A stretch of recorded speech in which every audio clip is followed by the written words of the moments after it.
Yo, come here. I have a secret. This might be one of the best movies of the year. I can't even finish it, no.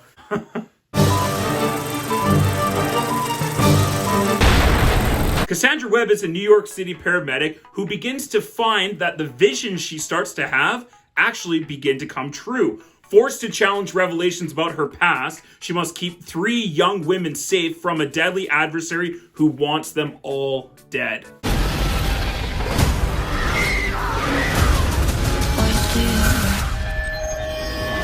I'm going to give you my reaction to when the credits rolled at the end of this film.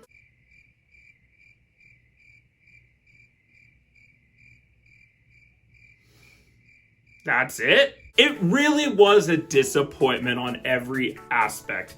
Well, this sucks. There wasn't really much to this movie. There wasn't really anything new that they were trying to say or explore. There wasn't even really cool fight scenes. The action was just absolutely horrendous in this movie. The way it was filmed and shot was just awful looking. Like, the camera work wasn't even interesting, you know? And if a movie is really poorly written and poorly developed and it's not well acted, if you have at least a visual, compelling movie, I'll at least give it a chance, and I will usually give it some props for that, because it is hard to shoot a movie and make it look really well and really beautiful or well choreographed, or to have camera movement that's fluid and smooth. It's difficult to do that, I get it.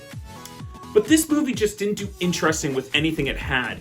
It felt like they gave up on this production 20 minutes into the movie, and then the back half of the film they just totally gave up on. That's how this movie felt. It is so incohesive, at times baffling, like what the writers were trying to accomplish and not trying to accomplish. There's really only like 1, maybe 2 action scenes in this whole film, and it's supposed to be this origin story for the superhero. If you don't have great compelling action, that's fine, but then you at least need to tell a story that drives the character and is interesting and captivating and has intrigue to it. This movie had none of it. It just felt like it was just another sort of run-of-the-mill story and kind of a run-of-the-mill production. There was nothing that really stood out about it. There was no cool visual flares to it. There was no knockout performances. And that also includes Dakota Johnson, who I do think is pretty good, but you can tell she is not giving any cares in the world for this film. You can see her character just sort of deflate as the movie goes along. Like, she just really doesn't want to be there. That's how this movie actually came across on screen, which is horrifying for A, movie in general, B, just a superhero film in general. Like, what are we doing? And C, on an entertaining scale, at least make the film somewhat entertaining. When they announced this film a couple years ago that they were making this with Dakota Johnson, I went, why? Why? Is this a story that has to be told? I felt the same way with this movie like I did with Morbius. And it didn't do anything to really add a new sort of take on the superhero genre or on the anti-hero genre or anything like that. And if you're not going to tell something new and exciting with the story, at least do it with the action and the execution of the film. I recently saw 2 films, Argylle and Lisa Frankenstein. And the thing about those 2 movies that make them exceptionally better than this film is that at least there's a visual flair. At least there's a tone to the movie. There's a style and there's a way that they approach the filmmaking to create those films that even if they didn't fully work, at least they had something there. At least there was something interesting that they were doing.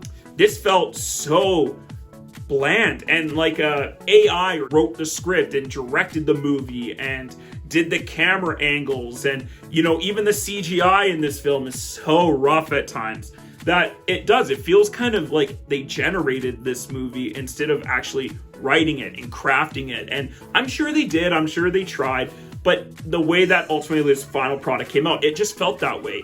And that's too bad, because that's when movies like this are not just disappointing, but they're forgetful. I remember. Ultimately, I wasn't really looking forward to this movie, nor was I anticipating it. And I took the time to get in my car, to put gas in it, to drive to the movie theater, to, you know, buy some popcorn and a drink and actually sit down for almost 2 hours and invest in this film. And really, I could have skipped it. Like, I only really went to review it for this channel, and I hope we never see Madam Web or hear from this character again. Bye, Felicia. Sony, what are you guys doing over there? What are you doing? So before I give my final thoughts and grade on this film, make sure you click that like button down below and subscribe to my channel for more content. Comment, what did you think of Madam Web? I would love to hear your thoughts and comments down below. Thank you so much for doing that. I do not recommend it. Even when it comes out on streaming, you can probably skip this film. It was 2 giant thumbs down. So ultimately, I'm gonna go ahead and give Madam Web a C-. Thank you so much for checking out Mr. Teach Film Preach. Come back and check out some other videos, such as my review for Argyle, Lisa Frankenstein, and my top 10 most anticipated films of 2024. Have a great day, everyone. Stay focused, stay awesome, and as always, let's get taught.